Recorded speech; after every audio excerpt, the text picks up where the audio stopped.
నా పేరు అనిల్ కుమార్ అండి. నేను కరేపాకు పండిస్తూ ఉంటాను. బోడితిప్పనపాడు గ్రామం, జంబ్రమడుగు. వాడని పొలం ఉంది, ఒకవైపు వాడిన పొలం ఉంది. నాది కరేపాకు చేను.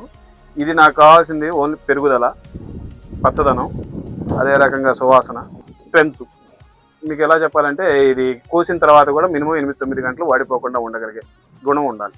ఇది వాడక ముందు సార్ నాకు పెరుగుదలలో చాలా లోపాలు ఉన్నాయి సార్. పెరగాలంటే నాకు 3 నెలల్లో పెరగాల్సిన పంట 4 నెలలు 5 నెలలు టైం పడుతుంది. ఎందుకో అర్థం కావట్లేదు. నేలలో పొటాష్ లోపమా, బోరాన్ లోపమా, ఇవన్నీ మేము తెలుసుకోవాలి అంటే కనుక మాకు అయ్యే పని కాదు.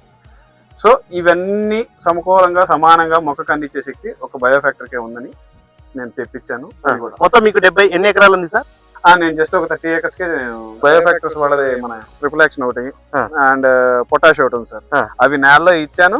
ప్లస్ పై మందులు ఈ మందులు వాడిన తర్వాత ఇంకా బెస్ట్ రిజల్ట్ కనపడింది. నేను ఒక గుప్పెడు 1 kg సుమారు కోసి నేను పక్కన పెట్టుకున్నాను సార్. ఇది ఎన్ని గంటలు యాక్టివేట్గా ఉంటుంది, ఎన్ని గంటలు ఇది ఫ్రెష్గా కనపడుతుంది అని. దాదాపు 18 గంటలు సార్. 18 గంటలు చాలా ఫ్రెష్గా కనపడుతుంది. 18 గంటల్లో ఒకసారి 18 గంటల తర్వాత ఒకసారి నేను నీళ్లు స్ప్రే చేశాను. నాకు స్టిల్ ఇప్పటికీ యాక్టివ్గానే ఉంది. ఎన్నాళ్ళు నేను వాడలేకపోయాననే ఒక రకంగా బాధపడుతూ ఇప్పుడు వాడినందుకు సంతోషిస్తుంది. తోటకు మేనేజ్మెంట్ చేసినటువంటి వ్యక్తులు ఉన్నారు, వీళ్ళ మాటల్లో కూడా తెలుసుకుందాం ఒకసారి. ఇది మనం ఈ మందులు కొట్టిన చేను, ఇది మనం కొట్టండి సార్. ఎప్పుడైనా తోటలో ఇలా చూసావా మన దగ్గర? లేదు సార్, ఈ మందు పడినాక ఇది ఇట్లా వచ్చింది సార్. ఇప్పుడు బాగానే ఇది బాగా లేత కూడా వచ్చింది సార్. ఈ రోజు కూడా వచ్చినాయి బాగానే వచ్చినాయి సార్. ఇప్పుడు కిరణ్, మీరు ఆ కెమికల్ మందులు కొట్టేటప్పుడు ఎంత ఇబ్బంది పడుతున్నారు?